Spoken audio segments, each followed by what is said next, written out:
أشرف داري حزين من أحاديث رحيله. أكد أشرف داري لبعض المقربين منه في الأهلي حزنه الشديد من استمرار حديث بعض ممن ينتمون لإعلام الأهلي عن إمكانية رحيله لضم مهاجم أجنبي بديلاً لوسام أبو علي، ويؤكد أنه لا يريد الرحيل، ولم يتحدث الجهاز الفني ولا محمد يوسف المدير الرياضي معه مطلقاً في هذا الأمر. الأهلي مضطر لتحمل جزء من راتب رضا سليم بسبب تمسك اللاعب الكلي على الحصول على نفس راتبه في الأهلي في أي ناد سينتقل له. أحمد خالد كباكا يستعجل الأهلي لحسم موقفه في ظل صعوبة مشاركته مع الفريق الأول بعد استبعاده من معسكر الفريق في تونس، وبعدما عرض جون إدوارد اللاعب على مسؤولي نادي مجاناً.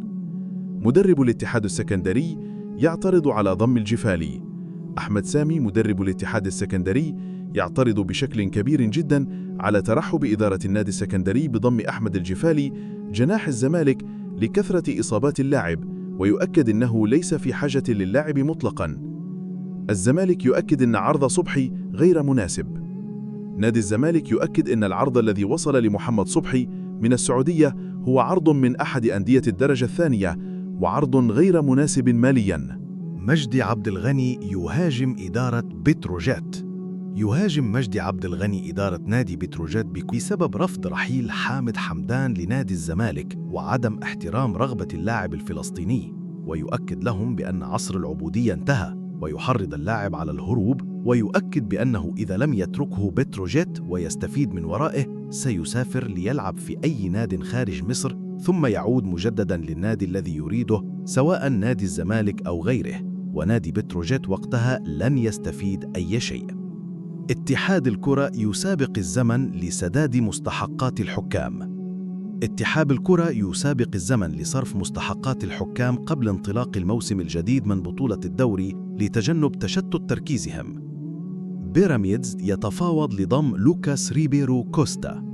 أحمد شوبير يؤكد تفاوض نادي بيراميدز مع سان داونز حالياً لضم لوكاس ريبيرو كوستا الجناح الأيمن الخطير وأفضل لاعب في جنوب إفريقيا الموسم الماضي.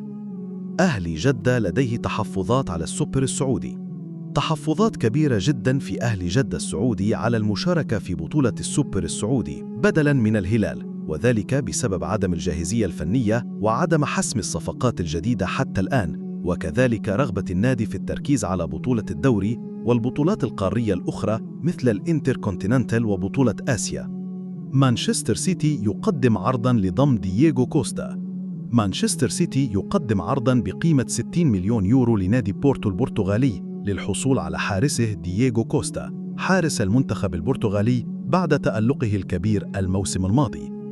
أحمد شوبير يؤكد عبر برنامجه الإذاعي صباح اليوم أن اعتذار وسام أبو علي مقبول بالنسبة له رغم رفض الملايين من الجماهير الحمراء هذا الأمر تماماً، وهو يرى أن الاعتذار كان لابد منه وجاء للحفاظ على صورة مصر والنادي الأهلي، واعتذار اللاعب قد تكون محاولة منه لفتح باب للعودة في أي وقت لمصر مجدداً، لأنه من الوارد ألا يوفق في الدوري الأمريكي، وخصوصاً أن أمريكا ليست بلداً مشجعة لكرة القدم. ضياء السيد قوة المدير الفني في غرفة الملابس. ضياء السيد يرى أن من يسيطر على غرفة الملابس في النادي الأهلي وأي نادي هو المدير الفني، ويتمنى أن يكون ريبيرو قوي الشخصية للتعامل مع كثرة النجوم، وأن المدير الفني أو المدير الرياضي هي عوامل مساعدة فقط للجهاز الفني، ولا يعتقد أن تعديل عقد إمام عاشور سيصنع أزمة في غرف الملابس النادي الأهلي. والحديث في هذه الأمور قد تكون بسبب حالة الفراغ حالياً وعدم وجود مباريات رسمية، وما يقال مجرد استنتاجات فقط ولم تحدث على أرض الواقع، ومع بداية الموسم الجديد سيختفي كل ما يثار حالياً.